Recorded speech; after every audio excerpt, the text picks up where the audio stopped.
Hey everyone, my name is Vicky Simos and I'm the founder and host of the Boxer Within podcast. In this series, I will be chatting to those who care for young people on the spectrum with mental health issues and developmental issues. We will discuss their struggles, learn more to understand about their challenges and the joys that goes with looking after the vulnerable. We will also discuss the impact that martial arts has had on these young people. Lastly, I will also invite experts to share their opinions. We will discuss the impact that martial arts has had on these young people. I will also invite experts to share their opinion on the topic.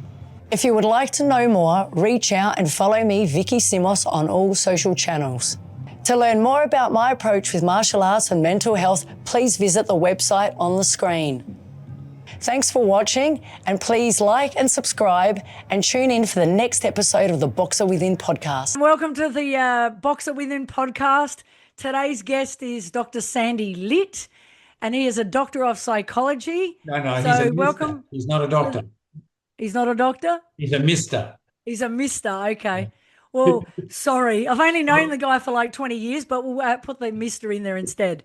I get into big trouble with APRA if you call me doctor. Okay, we won't call you a doctor then. But welcome to the podcast. Thank you. So as a psychologist, let's get the ball rolling. Okay. You work with kids as young as 5 and adults dealing with PTSD. Correct. What's the most surprising thing you've learnt about how different age groups handle pain? That's a good question. I'm trying to work out if there is a difference or not. I think it depends more on the personality of the person, let alone whether they're a child or an adult. For example, I deal a lot with kids who've been abused. So they deal with pain by basically shutting off from their own body so they don't feel it. Whereas adults who haven't been abused as kids will feel pain. And again, that depends on which part of the body the pain is, depending on how extreme it is. And also whether, in terms of treatment, whether I can do hypnosis with them or EMDR or a different sort of treatment that can decrease the intensity of the pain that they feel. But yeah, my selection dealing with kids is more the kids have been abused. So I often see children who don't feel pain, even when pain is being inflicted. If they can see that the pain is coming, they will shut off their bodies. Adults rarely can do that. Yeah. And how do you then treat them? Let's go that one step further. I know you mentioned EMDR and other techniques. Hypnosis, relaxation therapy, cognitive behavior therapy. There's a number of techniques you can use to actually help. Well, in kids, it's more a question of letting them know they're now in a safe place, a safe environment where they can actually release the emotion, which includes the pain. And so they can actually, so their body can actually release the pain that's stored. And you provide a safe environment. You can do it under hypnosis. You can do it under EMDR. They're the two fast ones and how to get rid of it.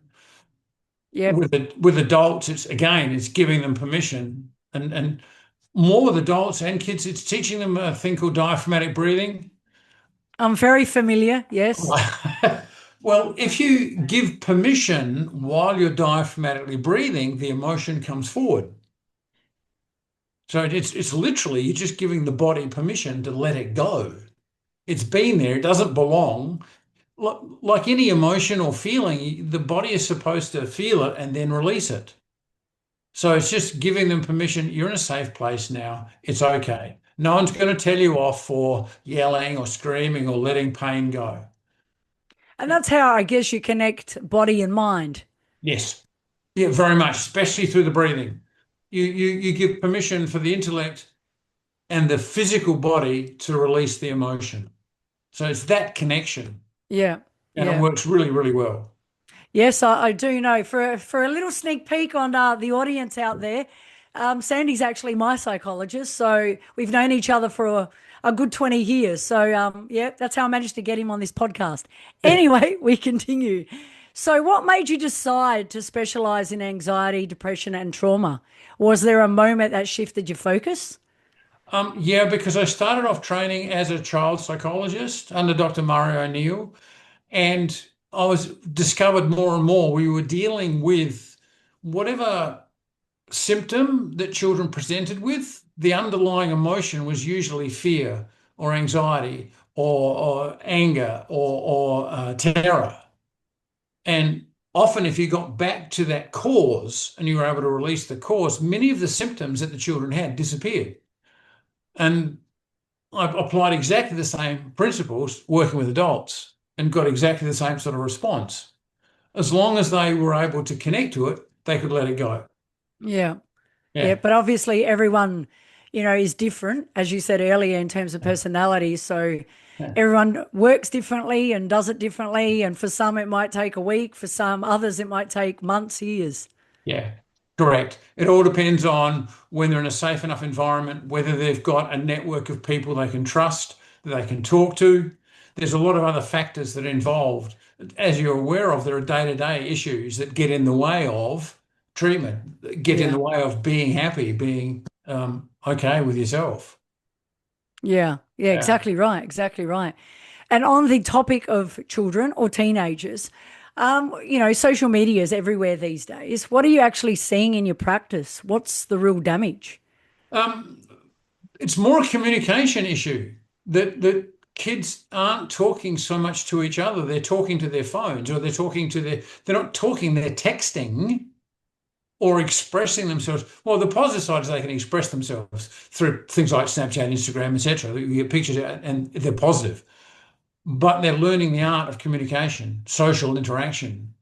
And more I'm seeing that. I've been and seen, been at a dinner where you've got a bunch of people sitting around a table with the foods on the table, but they're all texting each other. They're not actually talking to each other. Exactly. And it's not even teenagers these Yeah. days. And yet, what you're correct. Yeah. There are adults who do it just as much as kids do. But what's fascinating is I find with the older kids now, the older teenagers, they're actually using that less and less. And they want to go back to face-to-face communication, which is really encouraging from my point of view. Yes, it's got its place. I'm not saying it doesn't have its place, but it's interesting that more and more kids are craving face-to-face interaction. Yeah, it's funny you say that. I actually heard somewhere or read somewhere that now kids are starting to, or teenagers, I should say, starting to want to talk to each other versus using their phones. I think they're a little bit over the Instagram and the Facebook and all those other mediums. Yeah, absolutely. And that's that. And I'm pleased for that.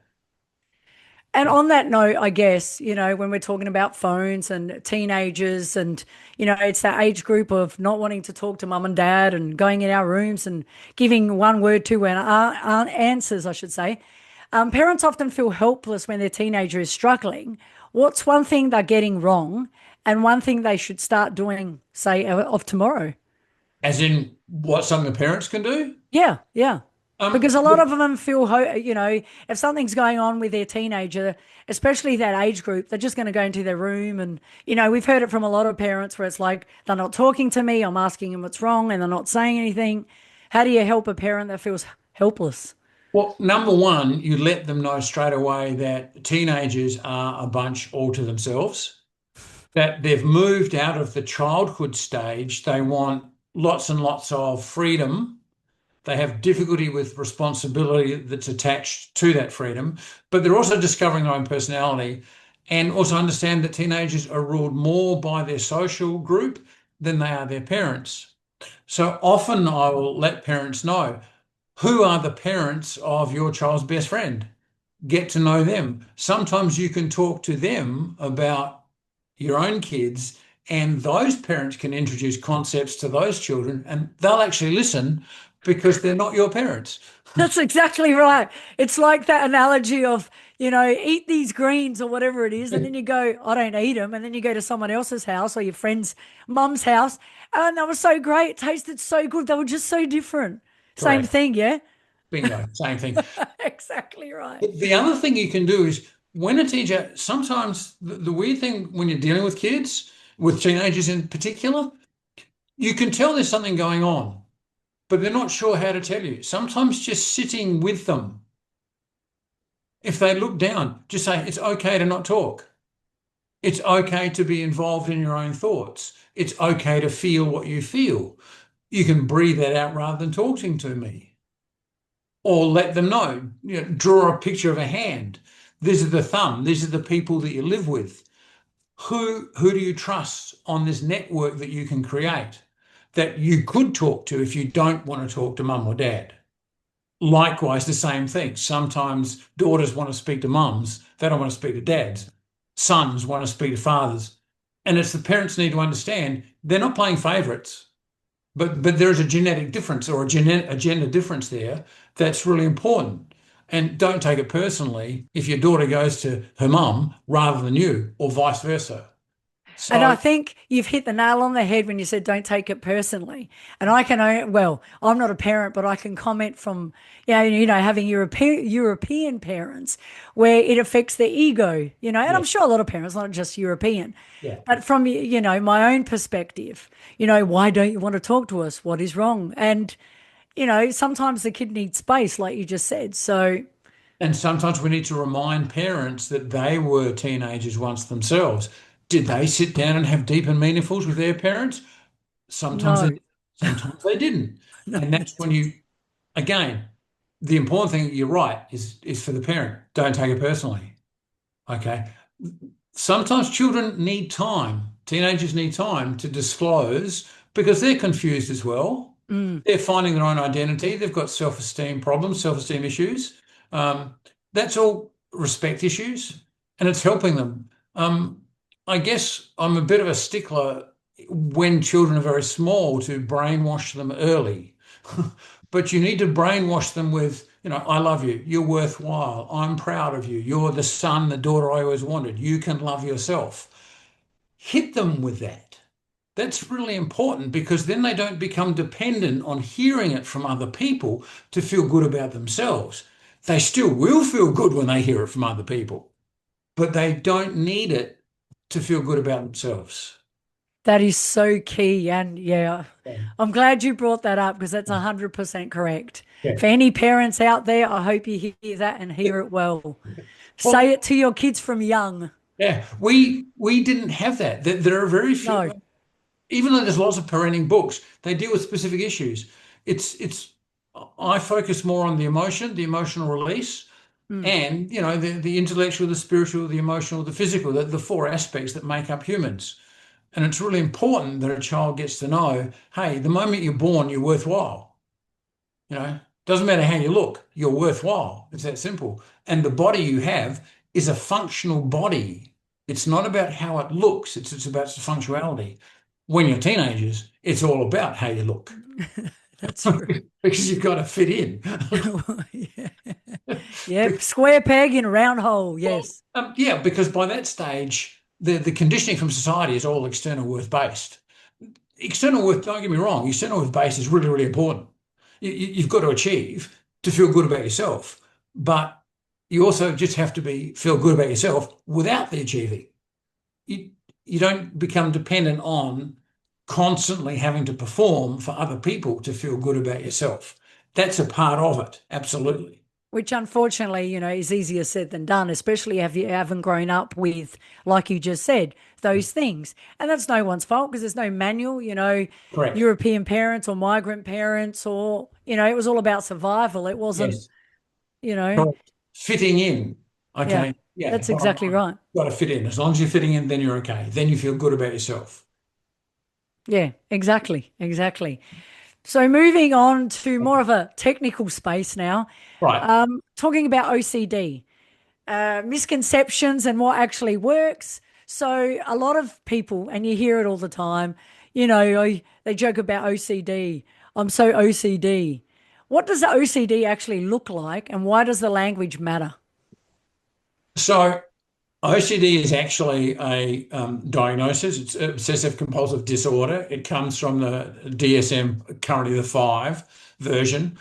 But if you step back from that, if you look at fear as the umbrella, then it can have a number of strings that hang from that umbrella, of which I believe OCD is one.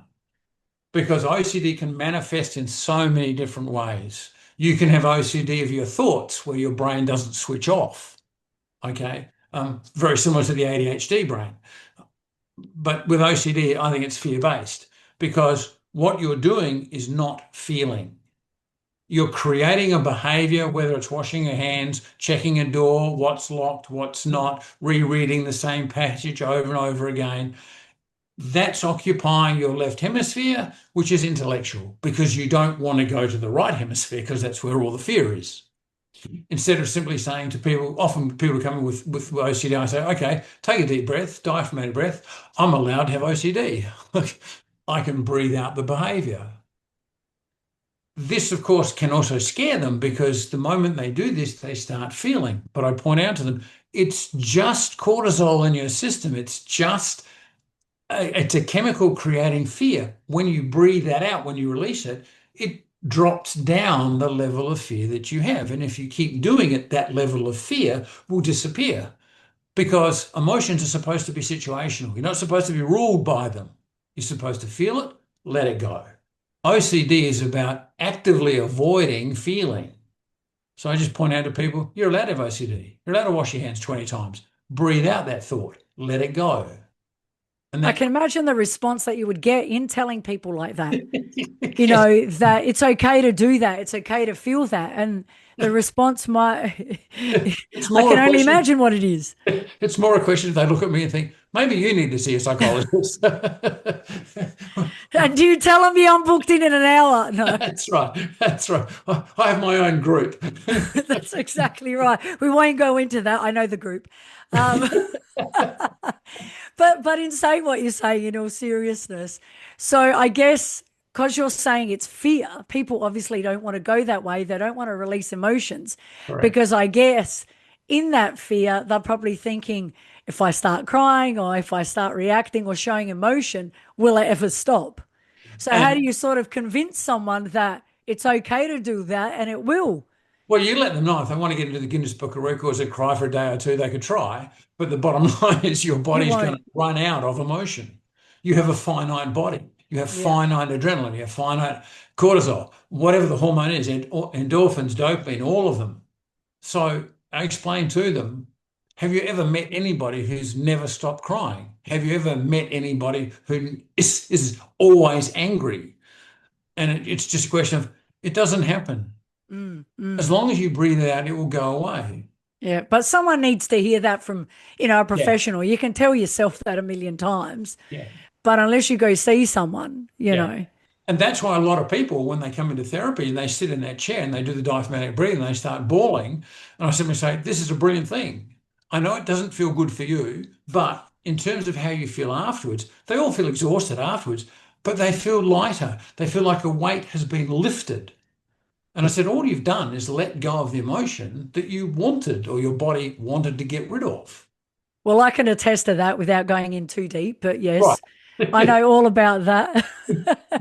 While on the subject of disorders, PTSD and dissociative disorders sound scary to a lot of people and confusing. How do you help someone make sense of what's happening in them? And I know you just sort of mentioned it with OCD, but with PTSD and other disorders? So PTSD can be singularly caused, whether you've been in a motor vehicle accident, whether you've been in a hold up. A single incident trauma can just create PTSD. If you think you're going to die or you're witnessing somebody else in the process or you think they're going to die, then that can happen. Okay. So you explain to them, number one, the fact that your short-term memory's got a lot less and that you're not being able to concentrate or you're incredibly emotional or you can't focus. You explain these are symptoms of PTSD. Then I simply say, that's normal. Your body's reacting in a normal way. You've heard of fight, flight, freeze, and fawn. If they haven't, I explain those four concepts involved in PTSD and work them through that and then basically allow them either through diaphragmatic breathing or EMDR or hypnosis to be able to release the thought from the emotion. Like if the thought is, I'm going to die, I could do an EMDR technique to help them release that. And this is the important thing, letting them go. Mm, mm. Dissociation is a different story. Dissociation, well, as you may or may not be aware of, I deal a lot in DID, dissociative identity disorder, where children have been abused for a long period of time. And so they have distinct personalities in their system. Some of those personalities will have PTSD, others will not. So it's just a question of mapping out the system, of that system explaining dissociation if they're not aware of it. You know, many will come in and say, of course I've got voices in my head, don't you? And they don't realise that other people don't have voices in their head. How do you respond to that? No, I don't. Well, you simply said, well, actually, no, I don't have PTSD, but your brain has created those voices to protect the body you live in. So the kids who are going to the playground can go in the playground. They don't need to be here. But the personalities that have fear, we can work with them to get rid of that. Yeah, because like from my understanding is it's a protective mechanism. Very much so. Because as a child, if you're being hurt, children can't run away. If they do, physically, they're brought back. Whereas they can escape inside their own head. The imagination is limitless and they can create whatever system. I've never ever treated somebody with DID that have similar systems. They're all different. You know, there's persecutive personalities, there's children, there's a host personality who deals with the outside world. But in terms of their own systems, they're all unique. You know, whether they've got fields or doors or houses or safe houses, they all create it. It's amazing what they do in order to survive. And unfortunately, that's the realities of these sorts of traumas. Yes. Yeah. As you said, the child has nowhere to escape except inside their own head. And they do that very effectively. Well, it's the only choice, isn't it, at that point in time? Yeah. Yeah. Live or die. Oh, I'll take life, thanks. Yeah. And no doubt with this brings on, anxiety and depression, which these days is talked a lot more about. What do people still get wrong about anxiety and depression? I'm not sure about right or wrong. It's just a question of the one advantage of Google is that you can look up anxiety, you can look up depression, you can see what the common symptoms are. The danger with that is that Google can sometimes over prescribe or over tell you what the problem is. So it's more a question of helping people understand that anxiety is a normal state of affairs. Depression is more when you don't release an emotion or you have nothing to look forward to. You know, so if you do the same old, if you go into bed at night time and you've got nothing to look forward to in the morning, that can create problems. If that goes on and on and on, you simply explain to them, hey, you need something to look forward to. You need a hobby. You need something to motivate you. Okay. Compared to the loss of a loved one. And then you explain that's a grieving process, not a depression process. And you go through stages. Yeah. Well, did you want to mention some of those stages if we're comparing grief with depression? Depression, it's there. It's like a blanket. And people don't want to do anything. They don't have any energy. They don't want to get out of bed. They're not interested in eating. They don't have a libido. So many things that what's the point? They're quite happy for the light to go off, not turn on. Whereas grief has, depends on who you talk to, 5 odd stages where first you go into denial that something's happened. Then you go into, you start feeling the anger, the sadness, and you switch between those two. Then if you start bargaining, and you suddenly realise, this is a normal part of life. And then you get acceptance where you can move on. But I also believe if you've lost a loved one, whether you like it or not, you have those memories in your head of that person. There's going to be a degree of sadness, regardless of the amount of time that has passed. So the weird thing that a lot of people is that you're allowed to grieve, you're allowed to breathe it out, you're allowed to feel that sadness, you can let it go, rather than saying, you'll get over that.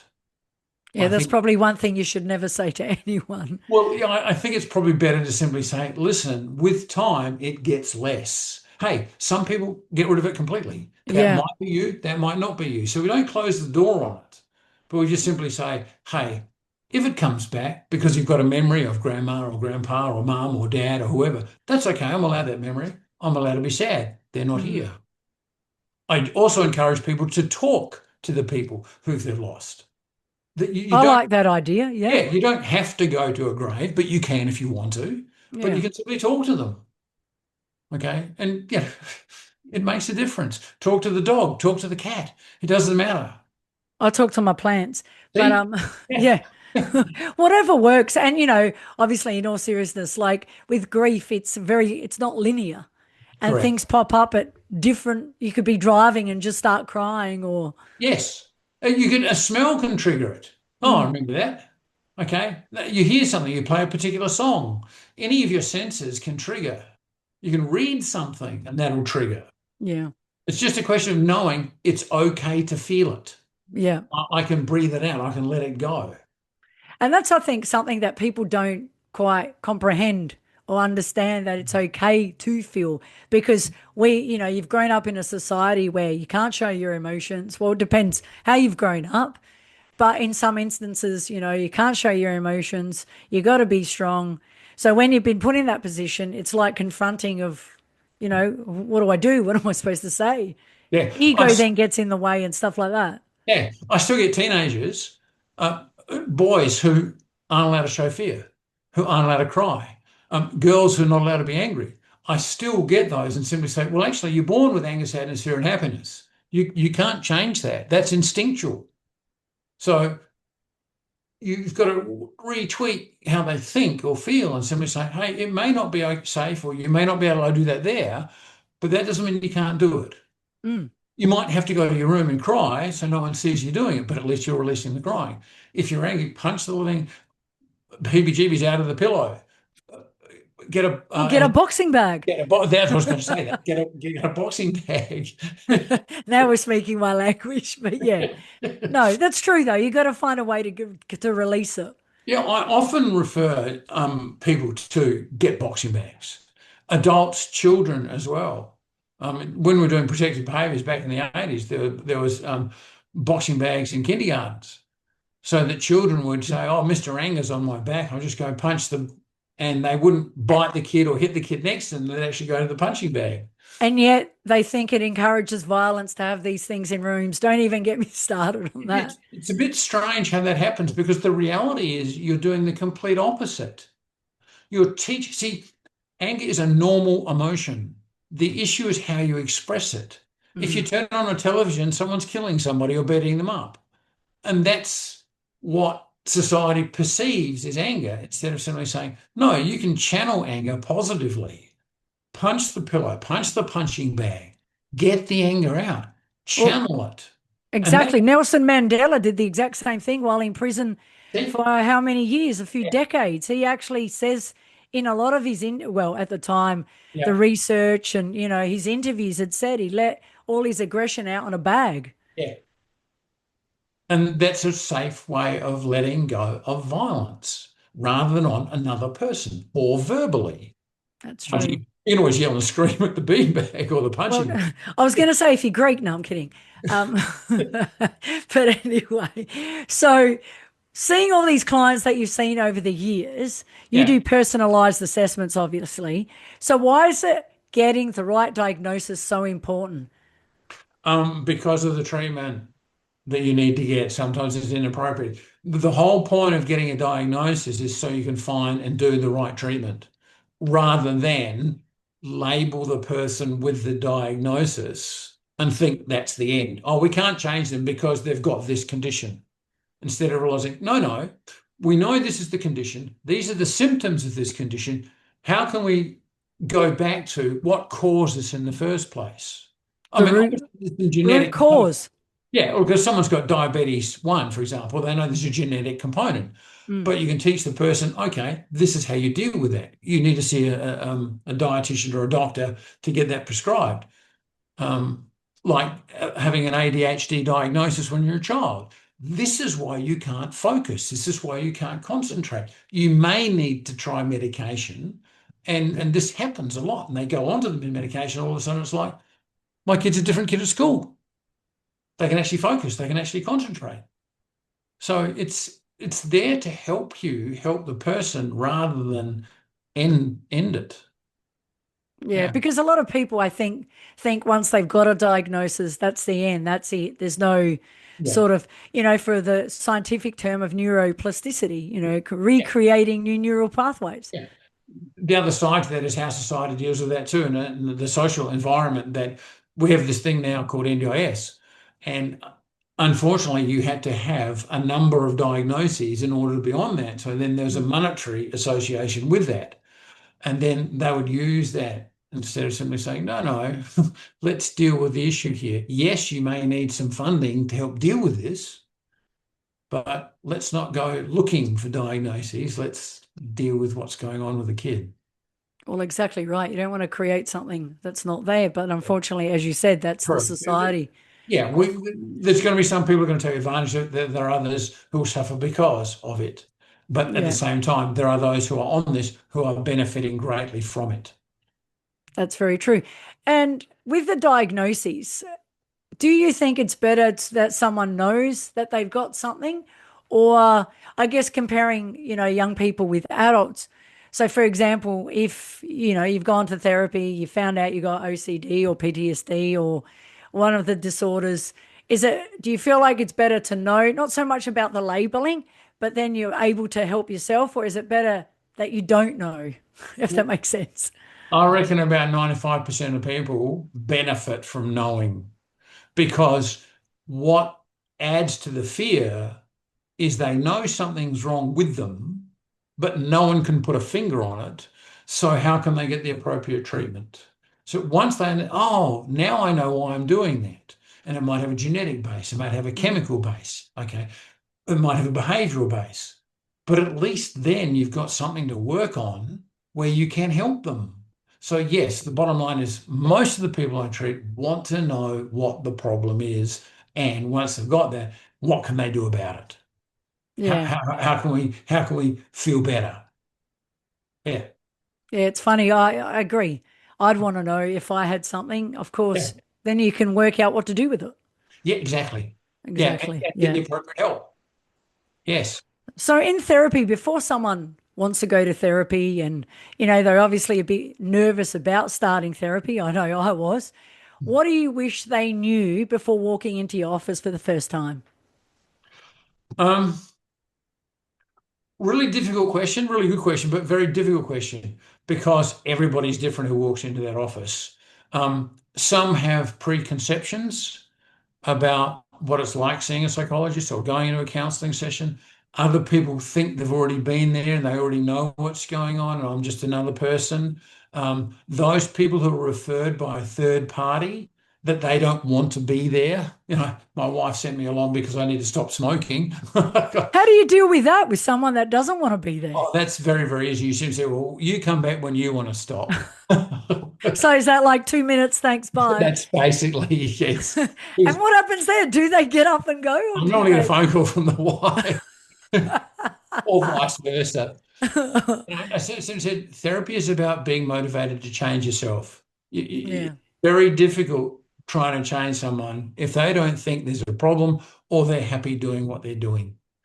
Well, I can use my own example. I mean, we've known each other for ages, and I actually was, doing PT with you guys, and it took me a good couple of years. I mean, you could see straight through me, but, I walked into your office, and I've said this story before, so it's nothing new, with an apple in my hand to avoid crying because I didn't know what to expect. Yes. And that didn't end well. It kind of did in hindsight, but not at the time. But that's repeated too. I was exactly the same. Well, yes, we did lots of PE with you. It was fantastic stuff. But it took us a while to suddenly realize we actually do need to do this daily. Oh, thanks. That makes me feel so much better now because I thought it was one-sided. No, the message got through. And that's why sometimes we have to keep coming back. So I think you've answered this question, but what makes therapy actually work? Is it the techniques, the relationship, something else? I know you obviously said it's up to the person, but there's probably other things. But you just covered the big three. Number one, it's up to the person. They make the phone call. Already, they're over 51% wanting to heal because they've faced their own fear and made the phone call. Secondly, is the problem itself. Okay, in terms of how severe or unsevere it's not. That makes a huge difference. There's a third one. You can blooper this one too. It's going to be a great podcast. Their willingness to change makes a big difference. I think that's the biggest thing, right? Okay. The development of rapport and trust in the person you are seeing, that is important. For the therapist to keep an open mind and not judge the person who walks in that door. They're three big ones that if you can do that, then people will keep coming back and they will keep healing. They'll keep getting better because they know it's a safe spot. That's the confidentiality. That's the other thing. That's crucial. They know when they walk in the room, what they say in the room stays in the room. I think that's a big thing too. But everything that Yes. you mentioned there, absolutely. But the safety and having that rapport and that trust Yeah. and that safe space. Yeah, correct. And they're the big ones. And if you've got that, you're doing really, really well. Yeah. Yeah. Yeah. So, what are some small practical things that people can do today to manage their anxiety or overwhelm without waiting for a therapist? Because we know sometimes it's really hard, obviously, to book in to see a therapist. So, what can people do? The easiest one is when they feel something. I divide feelings into yummy and yucky, right? That's that black and white. If it's a yucky feeling, do a diaphragmatic breath. So when you breathe in, you push your stomach out. I'm allowed this feeling. I can breathe out the feeling. If there's a thought that keeps repeating itself that you don't want, I'm allowed that thought. I can let it go. And you can repeat that 5, 10 times. If you do diaphragmatic breathing deeply, if you're in bed, you'll fall asleep. You literally faint yourself to sleep. And if you wake up in the middle of the night and you're going to have a twinkle and then come back to bed again, repeat the diaphragmatic breathing, you'll go back to sleep straight away. And Yeah, I that's can actually say that work because I've obviously done it a few times and I have fallen asleep and you don't even realize until it's like, oh, so I get it. Yeah, no, it's good. that's the most practical thing they can do. Give themselves permission to have the thought, no matter how negative it is. Give themselves permission to have the feeling, the emotion, no matter how strong it is. I'm allowed it. I can let it go. And It's just keep. funny, isn't it? Because you make it seem so simple, and sorry to cut you off. And people are going to be watching this and going, wow, is it that simple, really, to just one thing that I can do The in releasing?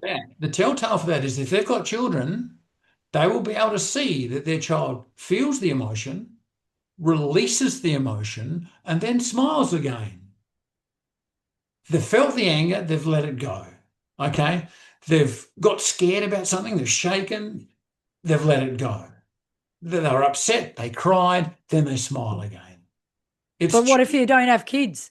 And now you got someone who's listening to you saying this, there might be some doubters out there. How do you sort of convince someone to, I don't so much convincing, just try it yourself try? in bed when you're feeling safe, when you're in your own home or in some space that you feel comfortable, you're not going to get interrupted, just do the diaphragmatic breathing.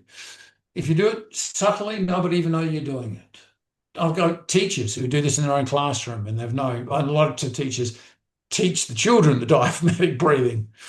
You got to get some royalties off that.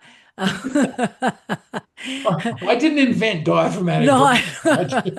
I just I used know. it. But the way you say it, you make a person feel safe. And obviously, Yes. I can speak from personal experience, Yeah. but even from what you're explaining now, just off the screens, for people watching, I believe there's going to be people going out there, I'm going to try it. I'm going to give it a go and see how I feel. Please. And please, if you're doing this, give the feedback to Vicky. I'll be sure to pass it on. Yeah. Thank you. So working with people so closely with, these traumas and pain, what has taught you about human resilience? It's amazing. Human resilience is amazing, especially in children. It is staggered how much you can throw at kids and they bounce back.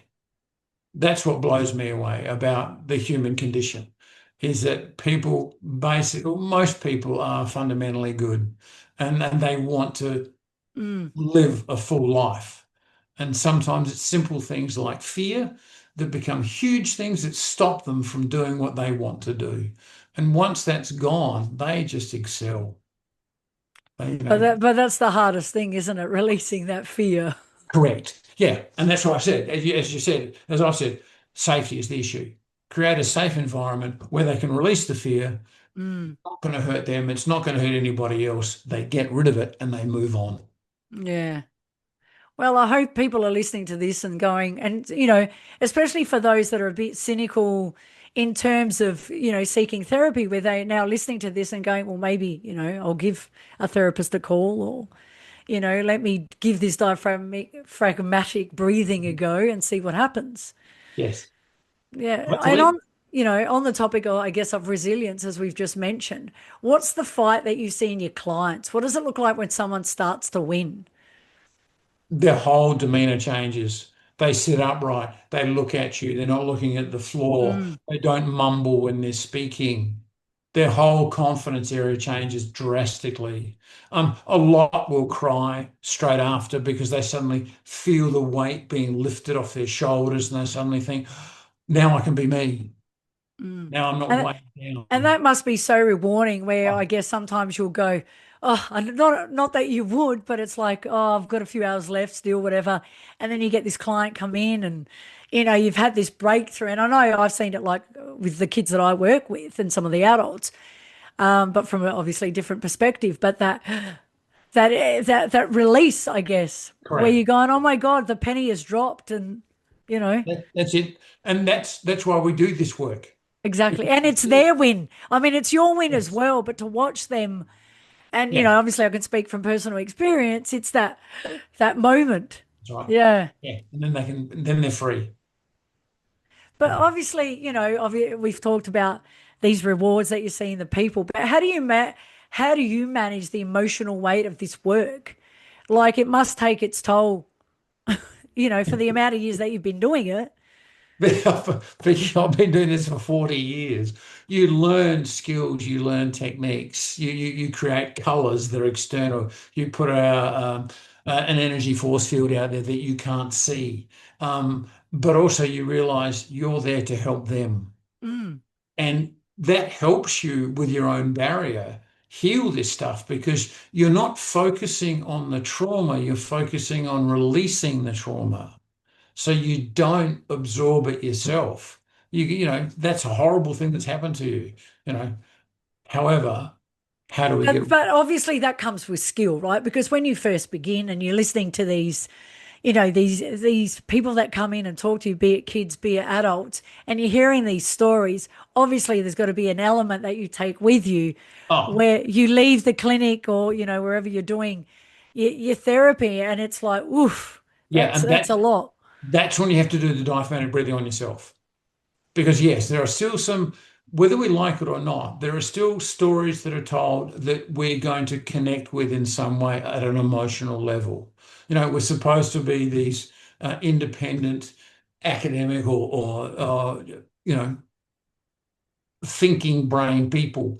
The reality is we're still human ourselves. That's And right.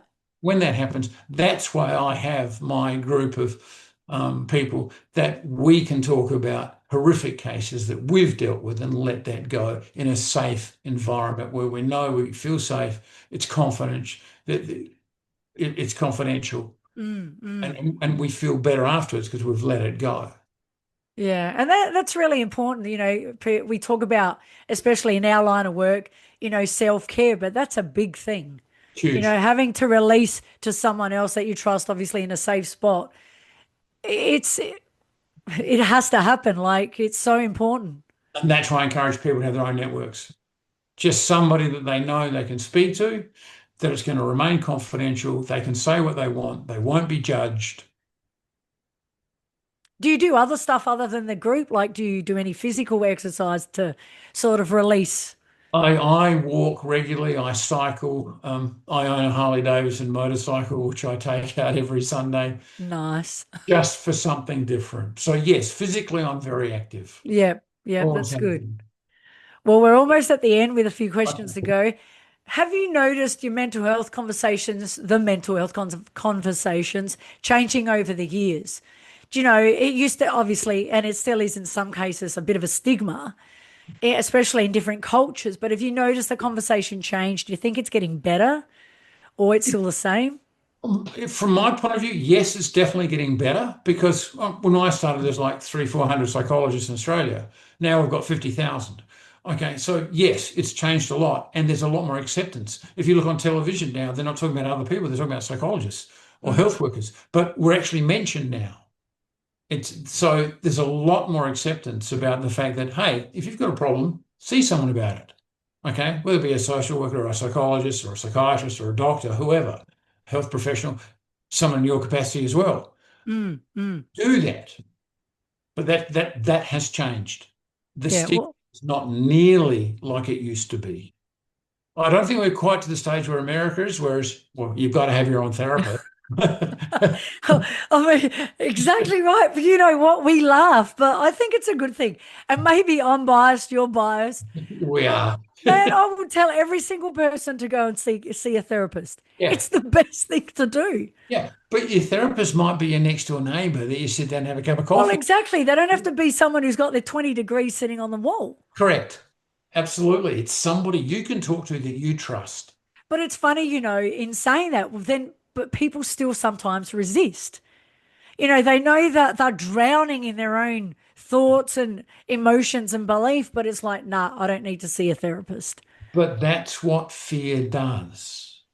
That's one side of it. The other side, as you have mentioned, is there are cultures out there that still do not recognise or think that you're crazy if you have to see a health professional.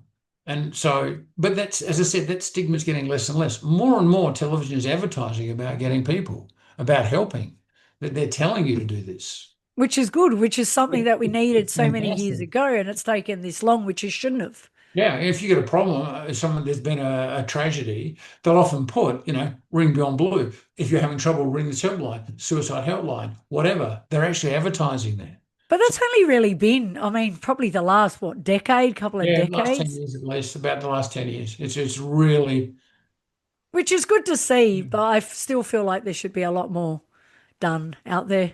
we just keep persisting.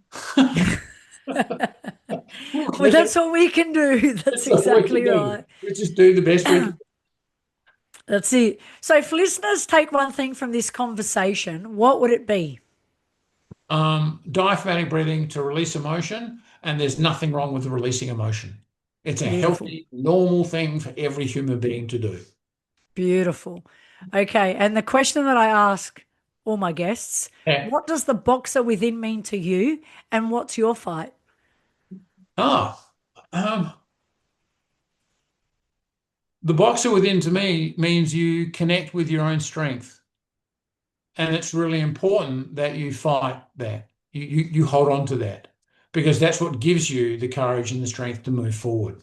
That's what the boxer within to me means. Yeah. Beautiful. Well, thank you very much, Sandy, for being a Thank you. guest tonight. Pleasure. And thank you for sharing your wisdom and knowledge and experience.